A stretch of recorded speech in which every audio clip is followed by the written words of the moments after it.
ഒരിക്കൽ ഒരുപാട് സ്നേഹിച്ചിരുന്ന ഏതെങ്കിലുമൊക്കെ മനുഷ്യർ പിന്നീടെപ്പോഴെങ്കിലും കണ്ടപ്പോൾ പരിചയമില്ലാത്ത ഭാവത്തിൽ പെരുമാറിയിട്ടുണ്ടോ? അതുമല്ലെങ്കിൽ നിങ്ങളുടെ മുഖത്ത് നോക്കി ഓർമ്മ വരുന്നില്ലെന്നോ പരിചയമില്ലെന്നോ പറഞ്ഞിട്ടുണ്ടോ?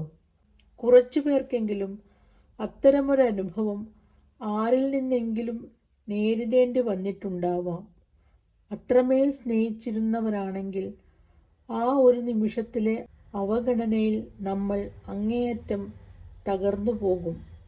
അവർക്ക് നമ്മളെ മനസ്സിലായില്ലല്ലോ എന്ന് ചിന്തിച്ചിട്ടല്ല, മനസ്സിലായിട്ടും അവർ മനസ്സിലാകാത്തതുപോലെ അഭിനയിച്ചതിലാവും നമ്മുടെ സങ്കടം. അതിനെക്കുറിച്ച് കൂടുതൽ ചിന്തിച്ച് തല പുണ്ണാക്കരുത്. കാരണം അവരുടെ അവഗണനയ്ക്ക് ഒരേയൊരർത്ഥമേയുള്ളൂ: അവർക്ക് നമ്മളോടുള്ള ബന്ധം പുതുക്കാൻ താല്പര്യമില്ല എന്നതു തന്നെ. ഒരിക്കൽ അവർക്ക് നമ്മളെ വേണമായിരുന്നു. അന്ന് അവർക്ക് നമ്മുടെ സഹായം വേണമായിരുന്നു. അതുമല്ലെങ്കിൽ അവർക്കൊരു കൂട്ട് വേണമായിരുന്നു. ഇതിലേതെങ്കിലും നേടിയെടുക്കാൻ അവർ കെട്ടിയ വേഷമായിരുന്നു അന്നത്തെ സൗഹൃദം.